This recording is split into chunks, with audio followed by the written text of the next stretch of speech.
Kembali lagi di MMA, mertua menantu, akur dong. Kita hari ini kedatangan teman yang sangat luar biasa. Tentunya kita akan perkenalkan diri dulu ya. Bisa perkenalkan diri, namanya siapa? Menggunakan bahasa isyarat, boleh. Halo, perkenalkan, nama saya Hastu, Hastu. Nama isyarat saya seperti ini. Wah, luar biasa. Tapi juga boleh diperkenalkan penerjemahnya. Halo, saya Winda. Saya di sini sebagai juru bahasa isyarat untuk Kak Hastu. Luar biasa semuanya, dua-duanya cantik. Keren. Mungkin kita langsung lanjut aja ke pertanyaan-pertanyaannya langsung ya. Kita biar bisa lebih mengenal ya. Mungkin mau nanya ke Kak Hastu dulu nih. Kan dengar-dengar sering buat konten di media sosial, betul ya? Itu awalnya dari mana sih? Motivasi dari mana sih? Latar belakang atau alasan saya mau jadi konten kreator dan membuat konten itu karena dari pengalaman pribadi sih. Karena saya dengar banyak isu, banyak masalah tentang disabilitas, terutama dalam penggunaan bahasa isyarat. Terus saya ada ide untuk membuat konten edukasi tentang bahasa isyarat. Supaya orang-orang di luar tuh bisa tertarik dan untuk belajar bahasa isyarat nantinya. Jadi, dan juga dari pengalaman saya, karena banyak orang-orang yang saya mendiskriminasi teman-teman tuli, termasuk saya. Jadi saya ingin membuat konten supaya orang-orang itu bisa lebih aware, bisa lebih sadar bahwa tuli itu memiliki kemampuan juga. Bahwa dunia tuli itu seperti apa sih, budaya tuli seperti apa. Jadi saya ingin mengenalkan kepada mereka. Jadi supaya mereka bisa mengerti situasi tuli itu bagaimana. Oke, boleh lebih kenal lagi? Ya, sebenarnya apakah ini tuli dari lahir atau mengalami sesuatu? Saya dari lahir sudah tuli. Dari ibu waktu hamil, mungkin sekitar umur 6 bulan, kehamilan ibu 6 bulan, tiba-tiba ibu tuh terkena virus rubella. Oh iya.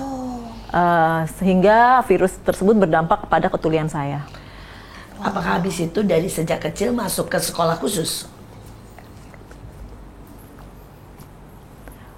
Saya bersekolah di SLB tuh umur 2 tahun sampai sangat muda ya.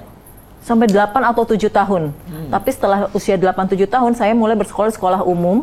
Jadi itu sekolah antara dengar dan tuli juga. Wah, luar biasa. Iya. Dan apakah ada kesulitan ataupun bagaimana untuk mengikutinya pada waktu itu? Dengan berteman-teman, bersosialisasi dengan teman-teman, apakah itu menjadi sesuatu yang sulit? Pasti tetap ada kesulitan. Karena teman-teman tuli misalnya ingin bersekolah di sekolah umum, pasti banyak sekali tantangannya dan itu cukup berat ya untuk beradaptasi. Karena kami merasa beda dari cara komunikasinya, teman-teman dengar, teman-teman tuli, mungkin ada kebingungan, ketakutan gimana sih cara berkomunikasi, bagaimana caranya saya bisa ikut belajar di kelas itu seperti apa. Sebetulnya tantangan utamanya apa? Adalah kendala bahasa. Bahasa Indonesia, tidak semua teman-teman tuli itu bisa bahasa Indonesia secara struktural. Biasanya kami memiliki struktur bahasa sendiri. Jadi kalau ketika ditulis itu mungkin terlihat seperti bolak-balik, tapi itu adalah struktur bahasa tuli kami. Kalau di sekolah umum atau di kuliah itu kan menggunakan bahasa Indonesia yang cukup tinggi ya, kadang-kadang bahasanya terutama di kuliah. Artinya apa? Artinya mungkin banyak teman-teman tuli belum bisa paham bagaimana sih, itu kalimat itu artinya apa, kata itu artinya apa. Belum tentu semua tuli itu bisa langsung paham. Wah, luar biasa sekali. Jadi tantangan terberatnya sih sebenarnya itu. Pada waktu cantik dan luar biasa, daya juangnya sangat ajaib. Terima kasih. Nah, pada waktu itu bagaimana mengatasinya? Dan terutama juga dengan mulai belajarnya dari guru-guru mana? ya. Iya. Apakah guru-guru bisa mendengar dan kemudian bisa berinteraksi? Teman-teman apakah ujungnya mulai belajar bahasa isyarat atau Hastu yang belajar bahasa dengan membaca bibir? Bagaimana bergaul dengan teman dan guru? Dulu waktu aku masih sekolah, waktu SD, kosakata itu belum berkembang. Kosakata yang saya punya belum berkembang banyak, dan itu adalah tantangan terberat untuk saya. Misalnya, ada satu orang bertanya, alasanmu apa? Terus aku bingung, alasan itu maksudnya apa sih? Aku nggak ngerti kalimat kata alasan itu, aku tidak mengerti. Terus artinya apa? Akhirnya aku tanya, alasan tuh artinya apa sih? Maksudnya alasan itu apa gitu? Rangkuman itu apa? Nah, terus temanku menjelaskan, oh alasan tuh maksudnya begini, itu menggunakan tulisan. Artinya, oh itu kayak rangkuman itu kayak ditulis singkat gitu. Nah, jadi kalau dulu waktu mau komunikasi, kami menggunakan tulisan. Dan karena waktu itu saya juga tidak bisa berisyarat ya, saya isyarat belum bisa. Oh, jadi waktu masuk sekolah sama sekali belum belajar bahasa isyarat? Belum, nggak bisa saya. Wah, itu kendalanya kan sangat luar biasa itu. Gimana cara belajar ini ya, bacanya? Baca nulisnya gimana caranya? Apakah mulai dengan membaca dari gerakan mulut? Sebetulnya dulu sebelum saya masuk ke sekolah SD, saya sudah diajarkan verbal yang cukup kuat di rumah. Saya belajar kalimat-kalimat, tata bahasa, struktur bahasa dulu. Jadi ketika saya masuk sekolah SD, ada di sekolah umum, saya jadi sudah terbiasa. Berarti bersyukur sekali punya orang tua yang sangat giat untuk orang tua saya support. Luar biasa, luar biasa. Ya, buat semua yang ada di sini, sekali lagi ini adalah contoh bagaimana tidak menyerah. Untuk dia belajar, dia membutuhkan 2 kali, 3 kali effort daripada yang biasa. Seringkali ada begitu banyak anak yang malas belajar, tidak mau sekolah, ataupun punya segudang alasan karena mereka berkata susah. Tetapi kita beri contoh dan kita melihat perjuangan seorang yang sangat-sangat susah. Bahkan untuk mengerti dan mendengar saja itu menjadi sebuah kendala yang besar. Tetapi dia tidak pernah menyerah. Kalau boleh tahu sekolahnya sampai apa? Apakah sampai S1 atau sampai SMA? Iya, saya kuliah S1. Wow. Ambil apa sekarang? IT, komputer IT. Luar biasa, luar biasa. Dan apakah sekarang masih juga bekerja atau sudah selesai sekolah atau ingin melanjutkan selanjutnya?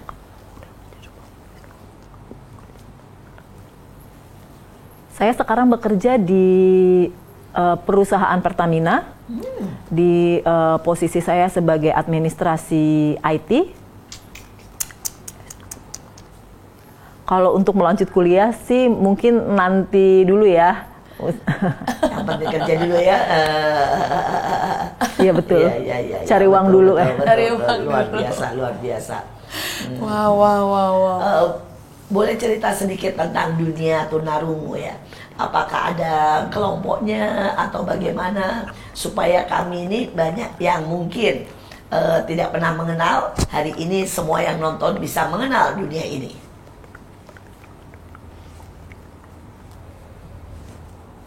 Ada, pasti ada komunitas tuli, banyak kok komunitas tuli. Di setiap daerah masing-masing itu biasanya ada kelompok atau komunitas tuli. Ada juga organisasi di setiap daerah masing-masing itu ada. Kalau saya itu kan dari Jogja. Tapi sekarang berdomisili Iya, di sini. saya merantau ke Jakarta. Tapi sampai hari ini, apakah di Jakarta ada ikut juga berkomunitas dengan teman-teman yang sama-sama tunarungu? Kalau untuk organisasi resmi, aku tidak terlibat. Tapi kalau untuk kita sering ketemu, nongkrong, ngobrol, bertukar pikiran, bercerita sama teman-teman tuli sering. Jadi kita biasanya ada teman tuli, kita nongkrong bareng-bareng gitu. Seru juga, rupanya dunia ini sama saja ya dengan dunia yang lain. Iya, sama. Ada yang paling harus diperhatikan kalau kita mau berkomunikasi dengan teman atau anak yang menghadapi masalah dengan tunarungu?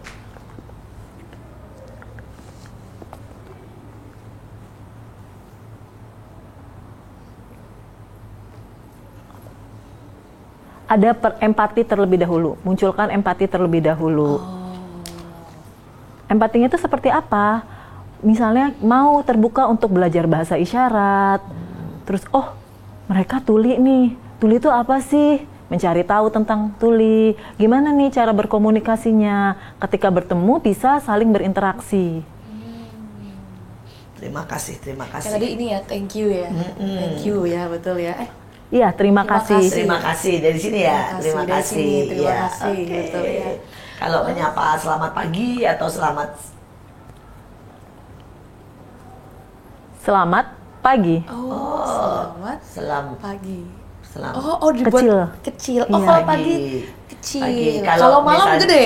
Kalau Siang, mataharinya di siang atas. matahari di atas. Terus kalau malam Malam dia turun. tenggelam. Jadi ini dari sini ya, dari sini selamat. Sore, ini sore. Oh, sore. Selamat pagi, Pagi. Siang. terus sore, malam. Malam. Turun hilang. Oke. Oke. Iya. Keren. Sederhana ya sebenarnya. Pakai seperti matahari, arah matahari ya. Gitu Iya, ya. betul. Oke. Ya, sekali lagi kita balik ke konten nih ya.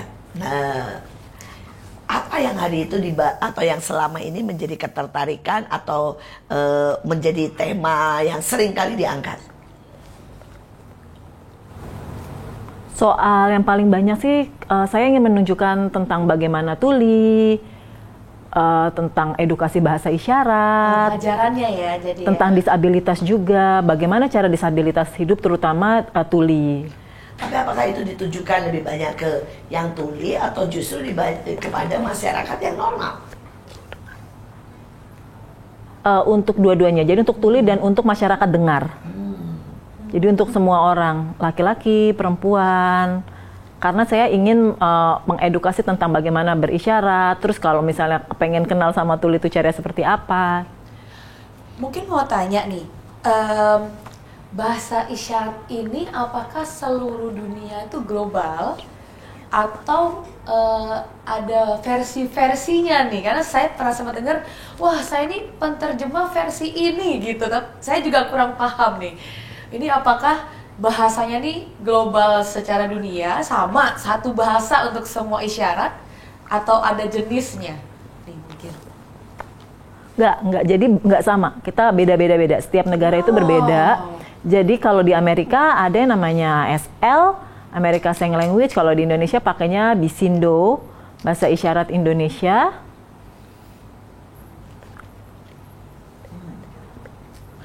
Termasuk di daerah itu juga beda-beda. Agak susah ya kalau begitu ya. Jadi sebenarnya mirip kayak ini, ada yang bahasa Jawa gitu ya mungkin ya. Iya betul. Ada yang ini daerah sini bahasanya sesuai daerahnya gitu ya. Iya betul. Wah tapi berarti susah dong kalau kita ketemu belum tentu bisa ngobrol dong. Sebenarnya nggak susah, misalnya kita belajar di sini, nanti kalau kita ketemu tuli dari daerah lain, itu tuh ngobrol bisa. Misalnya saya dari Jogja, saya kan merantau ke Jakarta, saya ketemu di daerah Jakarta tuh bisa, karena kita dalam bahasa isyarat, selain bahasa isyarat kita ada gestur, ada ekspresi juga. Misalnya, contoh aku nggak ngerti nih bahasa isyarat, nah terus itu artinya apa? Nanti dia akan menjelaskan. Luar biasa nih. Sekarang kita mau tanya dulu nih sama Kak Winda. Ya, karena bagaimana bisa masuk ke ranah bahasa isyarat? Saya dulu di kuliahnya di Solo, terus waktu itu melihat teman-teman tuli dari Gerkatin Solo. Nah, kayak ini kok aneh banget, mereka ada stand, tapi mereka nggak ada jual barang-barang, cuma ngobrol-ngobrol aja gitu. Terus saya samperin, ini apa nih gitu. Oh ini kami belajar bahasa isyarat, dan mereka tuh langsung ngajarin A sampai Z. Berarti itu sepanjang obrolan diam. Iya berisyarat. Jadi kita diajarin tuh. Waktu itu kan kalau di Solo itu ada kayak apa sih namanya, kayak Car Free Night gitu loh, ya CFD tapi versi malamnya. Waktu itu di Jalan Ngarsopuro gitu. Terus kok yang lain tuh ada stand tuh jual barang, tapi kok Gerkatin Solo itu nggak ada jual barang-barang, cuman ada orang ngobrol, terus ada banner bahasa isyarat. Nah, akhirnya saya belajar, terus waktu itu juru bahasa isyarat itu belum ada dan belum banyak seperti sekarang. Akhirnya terlibatlah dengan organisasi Gerkatin di Solo dan sampai sekarang akhirnya tertarik untuk belajar terus. Wow. Luar biasa. Terus apakah ini jadi lapangan pekerjaan yang luar biasa? Untuk saat ini sih pekerjaan saya 1 tahun ini memang menjadi juru bahasa isyarat saja gitu. Tapi kalau untuk secara profesional itu mungkin masih harus kita berjuang bareng-bareng kayaknya. Kenapa? Karena kayak orang masih asing, masih jarang apa itu juru bahasa isyarat. Terus belum bisa dijadikan seperti profesi yang interpreter bahasa Inggris itu kan sudah mereka sudah jelas. Tapi sudah bukannya jelas. Sekarang di televisi atau di kantor atau di itu harus mulai ada ya? Iya, di beberapa TV itu sejak 2014 sepertinya itu sudah ada untuk acara berita, memang setahu saya diwajibkan. Iya, betul. Dibentuk di kotak bagian bawah. Iya, Iya. tapi ya itu kan biasa kontraknya dengan lembaga, sedangkan kalau JB ini ada yang independen, ada yang lembaga gitu. Kalau adik ini itu independen. Iya, dulu saya terlibat di lembaga juga. Betul. Dan akhirnya baru 1 tahunan ini saya menjadi independen. Nah, kalau misalnya seperti ini ya, untuk event-event tertentu atau untuk seperti ini menjadi juru itu, menghubunginya jadi kemana? Ke langsung atau ke lembaga? Kalau karena saya independen, saya langsung ke saya. Nah, terus ya maaf nih kalau bicara sedikit, itu ada fee-nya tertentu umum atau masih pribadi dan bebas atau gimana, atau sukarela atau bagaimana nih? Oh tidak, kalau untuk JBI independen itu untuk kami sudah kesepakatan dengan teman-teman JBI yang independen juga bahwa kita punya rate sekian. Oh, tapi gitu. biasanya enaknya independen adalah kita juga menyesuaikan klien ya, kayak apakah kalau saya pribadi misalnya acaranya tentang acara disabilitas atau yayasan disabilitas, saya tipe yang tidak terlalu harus sesuai rate kayak karena ini yayasan disabilitas seperti itu, kayak ya udah kalian ada budgetnya berapa, terus saya pikir oh kayaknya saya sanggup deh, ya udah akhirnya ya lebih Bagus. nyamannya seperti itu Iya, sih. dan sebenarnya sekalian amal ya. Iya. Karena Karena ini itu kan kan menolong nolong orang dan mendampingi seseorang. Wah, ini benar-benar sesuatu perbuatan baik yang sangat berdampak. Tapi buat semua yang nonton hari-hari ini, sebenarnya ada begitu banyak peluang. Karena saya percaya ini sebuah lahan yang belum banyak diminati. Dan kalau kita mau belajar, ada begitu banyak yang terbuka. Karena menurut saya ada beberapa hal, misalnya di dalam rapat, di dalam televisi, kemudian di dalam pertemuan-pertemuan yang tertentu sudah mulai diharuskan ada pendampingan soal penterjemah ini. Kita percaya ini menjadi sesuatu yang membuka banyak pintu buat disabilitas, khususnya tunarungu. Nah, kita hampir di istirahat, tapi terakhir nih, coba saya mau tanya dengan Hastu, kalau misalnya boleh bicara dan memesan kepada semua yang normal, apa yang mau dipesankan?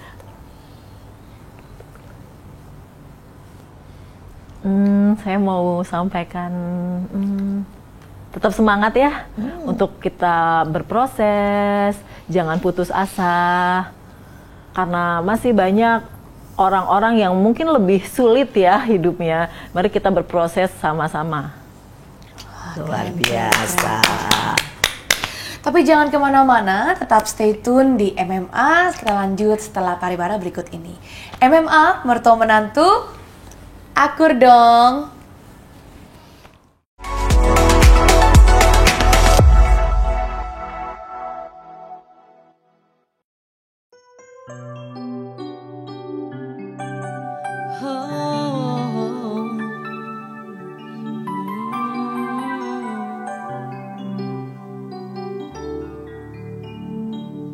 Kemana langkahku pergi, selalu ada bayangmu. Ku yakin makna nurani kau takkan pernah terganti. Saat lautan kau seberang, janganlah ragu bersaut. Ku percaya hati kecil kau takkan berpaling. Walau ke ujung dunia pasti akan ku nanti, meski ketujuh samudra pasti akan ku tunggu. Karena ku yakin kau hanya untukku.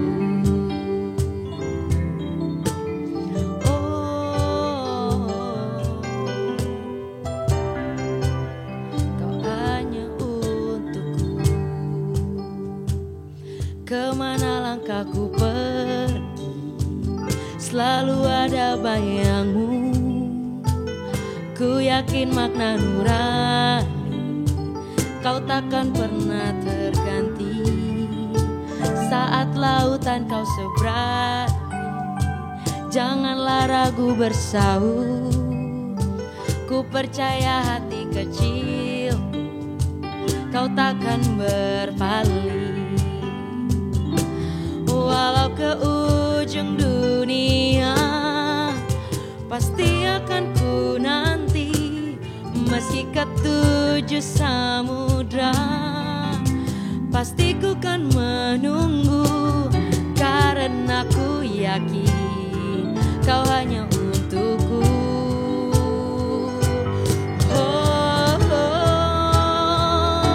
Walau ke ujung dunia pasti akan ku nanti, meski ketujuh samudra pasti ku kan menunggu. Karena ku yakin kau hanya untukku. Karena ku yakin kau hanya untukku. Karena ku yakin kau hanya untukku.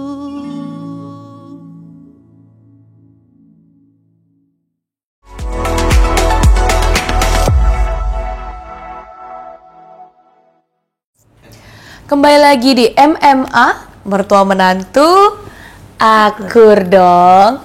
Kita masih dengan teman tuli dan kita sebagai teman-teman dengar dari saudara-saudara kita yang tercinta ini, sebenarnya kita pengen dengar lebih lanjut ya tentang kisah-kisah mereka, karena menurut saya kan tadi dia sempat cerita ya waktu zaman SD belum belajar bahasa isyarat gitu. Jadi harus dengan tulisan, harus dengan bahasa yang mungkin dia berusaha sekali ya untuk berkomunikasi dengan orang-orang di sekitarnya. Mungkin kita mau nanya lagi lebih lanjut ya, mau lebih lanjut untuk Kak Hastu, gimana mengalami struggle-nya waktu sepanjang perjalanan dari SD, sekolah, kuliah, IT lagi. Titik terendah nih? Titik-titik terendah ada nggak? Apakah Kak Hastu nih, wah saya ini optimis, ini semangat gitu? Atau pernah ada momen-momen, wah rasanya menyerah deh, nggak sanggup deh, udahlah aku diam aja lah gitu mungkin? Ya. Yang pertama itu ada orang tua. Okay. Karena orang tua selalu menyemangatiku. Jadi karena orang tua semangat, saya juga akhirnya ikut semangat. Wow. Terus percaya diri. Jadi orang tua tuh selalu percaya pada saya dan mendorong saya. Akhirnya saya percaya pada kemampuan saya, dan orang tua saya tidak pernah malu punya anak saya sebagai tuli. Wow. Jadi orang tua saya selalu menunjukkan ini anak saya tuli, dia punya kemampuan ini, dan akhirnya itu menumbuhkan rasa percaya diri saya. Ketika sekolah, karena saya sudah memiliki rasa percaya diri yang dari orang tua tadi, jadi saya gampang untuk beradaptasi. Tapi kalau misalnya orang-orang yang insecure, itu kayaknya akan sangat sulit untuk beradaptasi di lingkungan orang-orang dengar. Pasti kan orang-orang dengar kan nggak ngerti tuh ya cara berkomunikasinya gimana sih sama tuli, karena baru pertama kali nih ketemu sama tuli, pasti akan ada hal-hal semacam itu, dan bahkan banyak. Nah, aku biasanya approach duluan ke teman-teman. Aku yang akan membuka obrolan baru, terus aku yang mengenalkan tentang inklusivitas. Nah, jadi kita tuh belajar adaptasi bukan hanya saya yang belajar adaptasi dengan dunia dengar ya, tapi orang dengar juga beradaptasi dengan saya. Mereka juga belajar, jadi kita sama-sama beradaptasi. Nah, mereka belajar bagaimana cara komunikasi dengan saya, atau juga beradaptasi dengan disabilitas yang lain. Jadi kita sama-sama belajar. Ini suatu pembelajaran buat setiap orang tua, karena ada banyak sekali yang menonton, rata-rata adalah orang tua. Ya, apapun keadaan dan apapun kondisi daripada anakmu, mari mulai belajar untuk memberikan rasa percaya diri. Tetapi juga mulai tunjukkan betapa dia berharga, betapa dia punya banyak sekali kelebihan, walaupun kita pasti punya banyak kekurangan. Dan pada waktu kita punya dan anak atau kita punya keluarga yang memiliki kekurangan, kita topang dengan begitu banyak dukungan, cinta, kemudian juga percaya diri, dan pastinya bersama Tuhan, maka mereka akan bisa melakukan banyak hal. Ini adalah sebuah contoh dan teladan bahwa apapun rintangannya dia hadapi dengan kuat. Kenapa? Karena ada orang tua, karena ada Tuhan, karena ada lingkungan yang sudah menerimanya dengan sungguh-sungguh. Tapi walaupun demikian, saya mau tanya, apa titik terendah atau pengalaman terburuk yang menyakitkan yang pernah terjadi dan pernah dilewati sebagai seorang tuli? Saya pernah merasa kayak menyalahkan diri sendiri ya. Saya pernah ada di fase kayak menyalahkan diri sendiri. Kenapa sih saya harus tuli? Jadi membuat orang-orang jadi sering ngejek saya jadi sering mendapatkan diskriminasi juga. Emang saya tuh salah apa? Jadi akhirnya saya mulai menyalahkan diri. Kan saya kan kekurangannya apa? Hanya karena saya tuli kok saya kayak nggak mau ditemenin, saya dijauhin sama teman-teman, terus saya juga didiskriminasi. Pernah juga ada kakak kelas atau teman-teman itu ejek-ejek saya, tetangga, karena saya sekolah umum. Adalah teman-teman yang mengejek, tapi saya tuh nggak merasa sakit hati ya. Tapi kalau dulu sih saya lupa sih, tapi yang saya ingat saya tuh nggak terlalu merasa sakit hati. Saya kayak, mungkin saya terlalu polos ya pada masa itu ketika ada orang mengejek saya. Terus aku selalu lapor orang tua, mah aku dikatain nih sama dia. Tapi mama selalu memberikan afirmasi positif. Nggak langsungnya, oh kenapa kamu diejek? Kenapa kamu dipukul? Oh harus ini. Enggak, tapi mama selalu memberi afirmasi positif buat saya. Kayak, udah biarin aja, yang penting kamu fokus terhadap cita-cita kamu, terhadap tujuan kamu. Udah kamu fokus kepada dirimu sendiri aja. Fokus pada sekolah, sampai kamu lulus. Kalau ada orang lain ngomong macem-macem atau mengejek-ngejek kamu, misalnya di sekolah ya kamu lapor ke guru aja. Tapi orang tua itu mengajarkan kepada saya bagaimana cara mengadvokasi diri sendiri sebenarnya. Tapi dulu tuh sebenarnya saya dulu nggak ngerti nih cara mengadvokasi kebutuhan atau diri saya itu gimana. Akhirnya udah kalau diejek sama orang saya cuek aja, diem aja. Waktu itu saya berpikir tentang orang lain enggak, tapi saya berpikir tentang perkataan orang enggak juga sih, tapi saya harus berpikir gimana sih cara saya bisa beradaptasi di sekolah, gimana cara saya bisa lulus di sekolah, bagaimana saya beradaptasi di sekolah seperti itu. Saya hanya berpikir hal-hal positif. Luar biasa, luar biasa. Sekali lagi buat semuanya, penting sekali untuk menyemangati diri sendiri. Nah, ya, penting sekali untuk berkata dan punya tekad dan tujuan bahwa apa yang kita kerjakan dengan fokus visi dan misi. Kita banyak orang tidak punya visi. Banyak orang berpikir pokoknya hidup dijalani saja. Tapi pada waktu kita punya visi dan kita berani bayar harganya, untuk setiap pencapaian pasti ada harganya. Tetapi pada waktu kita bertekad dalam segala keadaan untuk menghadapi rintangan, menghadapi harga yang harus dibayar, menghadapi masalah waktu orang-orang yang mungkin mengejek, saya percaya pasti ada kemenangan, pasti ada hasilnya, pasti ada reward yang akan kita terima. Nah, kita ngomong sekarang dunia kerja, ada begitu banyak hari ini pengangguran, ya, dan bahkan di seluruh dunia sedang sangat-sangat ya digembar-gemborkan tentang masalah pengangguran. dan bagaimana bersaing dengan orang sedunia ya, yang normal atau maaf yang dengar dengan yang tuli. Nah, apakah ini menjadi lebih susah atau justru ini jadi privilege untuk membuat saya berbeda nih dengan yang lain? Dan bagaimana pada waktu interview, pada waktu pertama kali ya menulis surat lamaran dan sebagainya.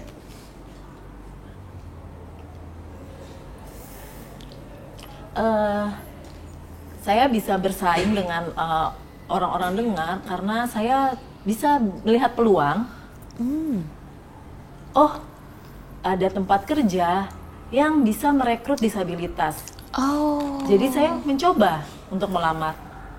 Keren. Jadi di perusahaan tempat saya, kalau untuk undang-undang di perundangan pemerintah sekarang, untuk tempat kerja BUMN itu harus merekrut disabilitas 2% dari jumlah karyawan, dan 1% untuk swasta. Jadi artinya setiap perusahaan itu harus merekrut disabilitas supaya disabilitas juga bisa berkarya, bisa bersaing dengan orang-orang non-disabilitas. Kalau pemerintah seandainya tidak membuat aturan, ya itu mungkin akan susah. Tapi kan sudah ada aturan, kita bisa bersaing. Ini jauh sesuatu yang luar biasa ya. Saya melihat bahwa dia sangat semangat dan dia berkata ini adalah peluang. Betul. Ya. Sedangkan yang lain selalu akan mengeluh bagaimana saya bisa dapat pekerjaan. Sedangkan yang mendengar saja tidak bisa mendapat pekerjaan, tetapi semangatnya tidak pernah pudar dan melihat setiap kesempatan. Dan sekarang apakah ada masalah dengan teman-teman atau kemudian dengan bos?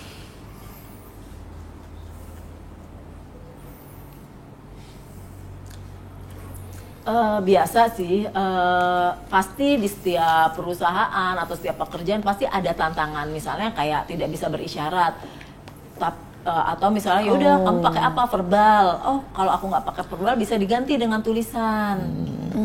Ya, jadi sebenarnya apapun pasti bisa diatasi ya.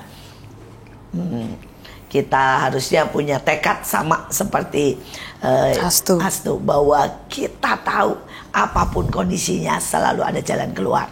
Tidak ada dalam hidup ini masalah yang tidak bisa dilewati.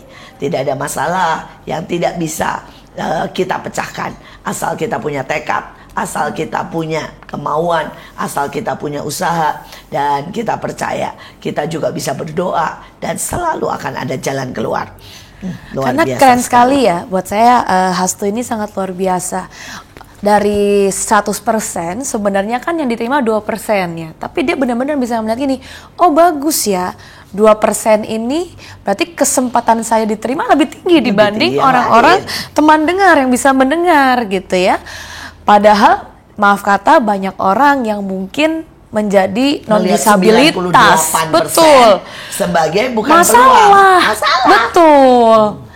Mereka mungkin non-disabilitas ya, tapi dia ngeliat 98% itu bukan peluang, gitu. Dia nggak bisa lihat itu sebagai peluang. Sedangkan Hastu ini melihat 2% sebagai peluang. Dan buat saya itu cara pandang yang mungkin non-disabilitas ini tidak miliki, bahkan ya untuk anak-anak zaman sekarang yang mencari pekerjaan, tapi Hastu ini menunjukkan bahwa penolakan tidak menghentikannya gitu. Disabilitas mungkin tidak dapat mendengar ya secara dari sejak lahir, itu tidak menghentikannya gitu. Keren banget sih, Hastu keren banget, bangga ya, keren. Pernah nggak mungkin Hastu ini kan umur berapa ya Hastu sekarang ya? Umur berapa? Umur 27. Wow, umur 27 tahun. Pernah nggak misalkan ada orang yang mungkin sesama teman tuli ya, itu sampai terinspirasi sekali gitu. Wah, misalkan dia sempat, ya Hastu juga ngalamin ya, depresi dan takut tertolak. Pernah nggak ada orang-orang yang ada ceritanya nih, sampai thank you ya, aku sampai inspire banget sama kamu. Iya ada lumayan banyak sih ya. Jadi ada orang tua tuli yang punya anak tuli. Terus, wow ternyata Hastu bisa ya seperti itu. Itu bisa memberikan motivasi, saya pengen nih anak saya nanti seperti Hastu gitu. Terus ada juga orang tuli atau teman-teman disabilitas daksa, kayak wow ternyata teman tuli itu bisa ya bekerja. Terus saya dijadikan contoh motivasi, ini coba lihat Hastu cara kerjanya. Wow. Pernah nggak masuk misalnya ya talk show atau kemana dan untuk benar-benar bicara lebih banyak nih kepada orang lain bahwa kesempatan untuk tuli itu sebenarnya tetap banyak untuk diterima dan untuk ada di dunia dengar. Pernah saya diundang. Luar biasa.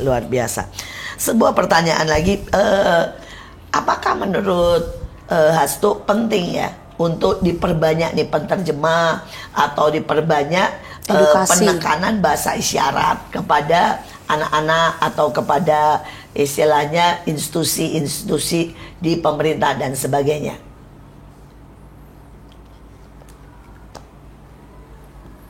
Kalau untuk pemerintah yang penting itu buat kurikulum sih sebenarnya. Iya. Disabilitas Sekolah ya, tuli misalnya mungkin bikin program pelatihan, program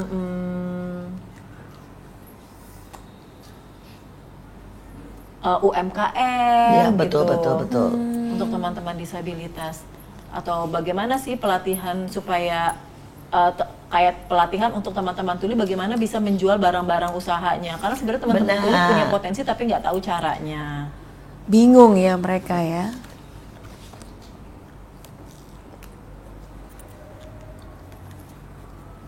Iya, kalau belajar bahasa isyaratnya itu penting sih untuk sekolah, untuk pemerintah, untuk perusahaan atau di tempat umum.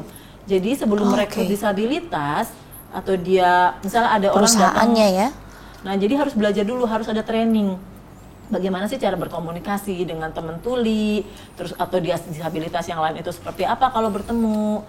Dan saya pikir semua masyarakat itu kan pasti akan ada masanya ketemu atau bahkan menjadi disabilitas sendiri kan. Karena saya juga melihat gini ya, anak saya itu kan yang pertama tidak terlalu suka ngomong waktu kecil. Tapi kita kan nggak ngerti bahasa isyarat ya. Kita ngajarin misalkan kalau lapar gitu ya, mungkin aduh aku lapar, mau mandi itu dia ya mungkin pakai gerakan ya, gesture ya, bukan mungkin belum literally belajar bahasa isyarat gitu. Karena menurut saya kalau bisa diajarin dari sejak dini juga itu baik, karena kadang banyak orang tidak bisa mengekspresikan kata-kata. Ini bahkan bagi yang bisa non disabilitas pun mereka kadang susah menyampaikan gitu. Jadi kadang gesture, dan itu juga suatu pelajaran yang menurutku baik untuk dipelajari ya di pelajaran. Iya, betul. Enggak, anak saya tidak. Anaknya bukan tuli kan? Iya, udah mulai paham nih. Kita sudah mulai paham dari gesture ya. Enggak, cuma malas ngomong aja dia. Itulah dia malas. Tadi dia pakai gini-gini aja tangan. Iya. Nggak suka, agak malas ngomong, cuma pakai kode terus. Jadi lama-lama paham. Lama-lama jago. Kan jago lama-lama jago.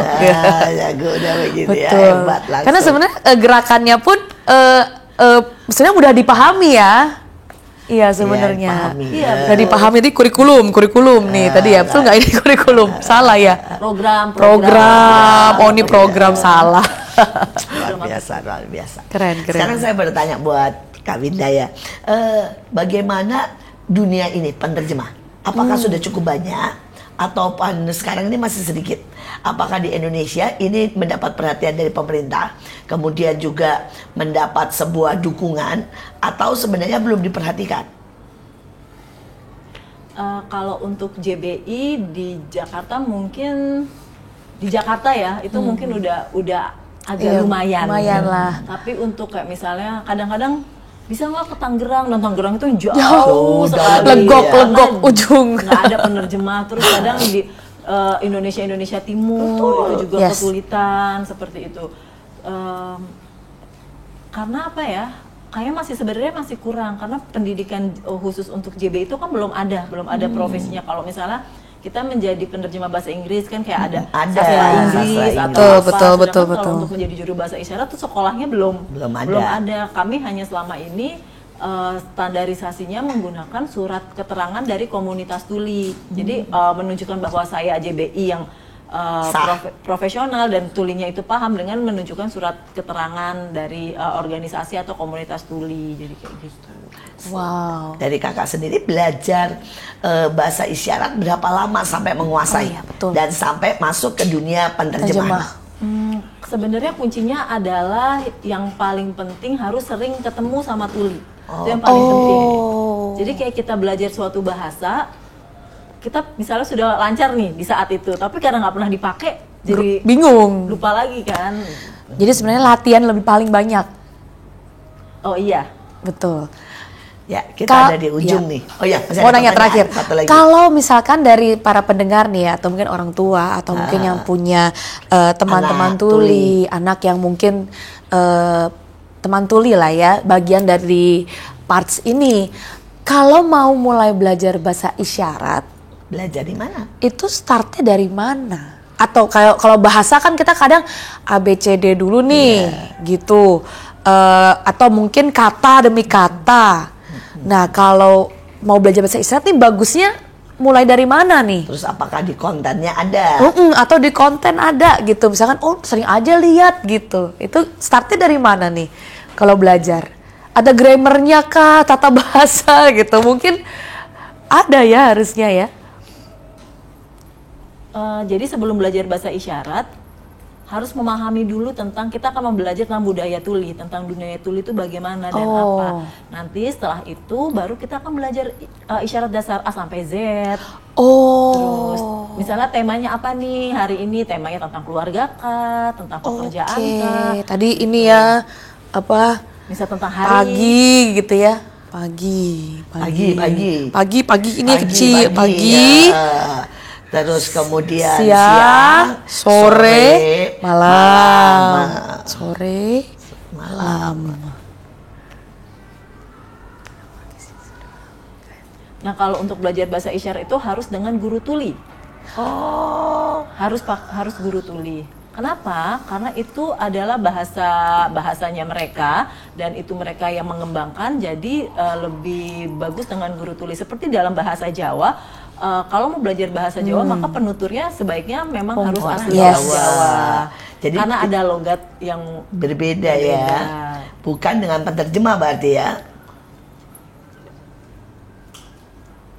Nggak boleh. Jadi karena JB itu adalah orang dengar dan orang dengar itu tidak boleh mengajarkan bahasa isyarat. Tapi benar juga sih. Kecuali kalau orang dengar ini memang memperdalam, kayak di Amerika itu ada S1, S2 untuk penerjemah. Di Indonesia kan belum ya. Belum. Memang kita tidak mengajarkan bahasa isyarat, yang mengajarkan guru-guru tuli. Dan ini juga saya pikir untuk kesempatan pekerjaan ya untuk teman-teman. Betul. Karena juga sebenarnya atau sisi kalau gurunya guru-guru tuli ini yang ngajar, kita kan harus terpaksa menggunakan isyarat untuk komunikasi. Jadi belajar. Kalau bisa bicara kan jadi kadang males ya, orang tuh udah coba ngomong aja gimana gitu. Oh iya, aku baru tahu ternyata yang mengajar harus guru tuli ya. Betul. Aku baru tahu.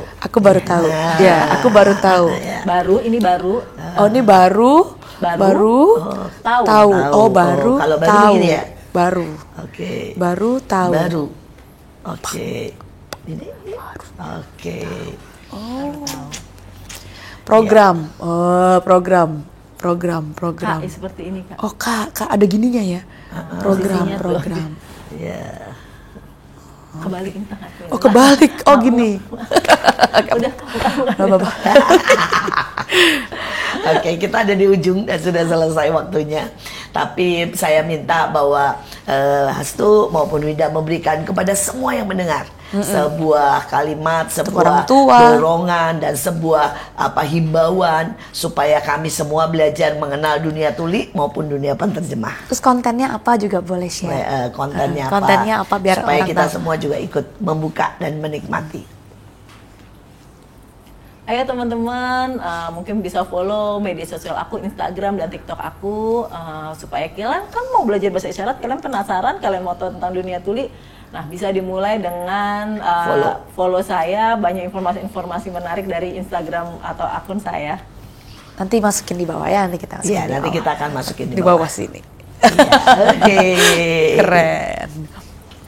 Saya juga ya. Dunia penerjemah. Oke, buat teman-teman yang mau belajar bahasa isyarat, boleh banget kalau misalnya belajar dari media sosial, sosialnya teman-teman tuli atau mungkin dari YouTube, boleh banget, tapi tetap diusahakan untuk ketemu sama tulinya langsung, belajar sama tulinya langsung, jadi supaya nggak salah gestur dan penempatan aja. Iya, betul sih, tadi gesturnya beda aja, artinya beda ya takutnya ya. Keren. Tapi sekali lagi, sungguh ya saya bangga untuk orang-orang yang mereka nggak pernah menyerah dengan kelemahan, mereka nggak pernah menyerah dengan segala hal dalam kehidupan ya. Penolakan nggak menghentikan, mereka justru orang-orang yang bisa sangat fokus sama apa yang mereka punya visi gitu. Bahkan maaf kata yang non disabilitas saja sering kali tidak fokus dengan apa yang mereka mau dan kejar. Distractionnya terlalu banyak. Tetapi mereka adalah sungguh orang-orang yang luar biasa. Mereka berjuang dengan kehidupan, tetapi mereka menunjukkan bahwa mereka adalah pemenang yang sejati. Sekali lagi, inilah MMA, mertua menantu, akur dong. Tetap semangat, tetap semangat, jangan menyerah. Keren. Jangan lupa juga untuk like, komen, dan subscribe YouTube kita Asya Zara, dan tunggu tentang kisah-kisah inspirasi lainnya. Sampai jumpa.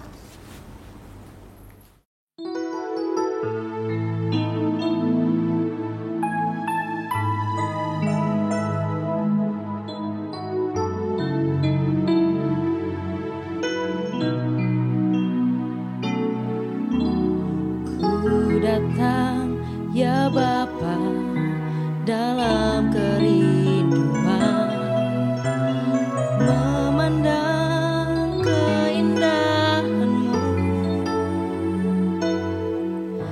Ku berikan segalanya, semuanya yang ada. Ku ingin menyenangkan hati-Mu, Tuhan. Jadikan aku indah yang Kau pandang mulia.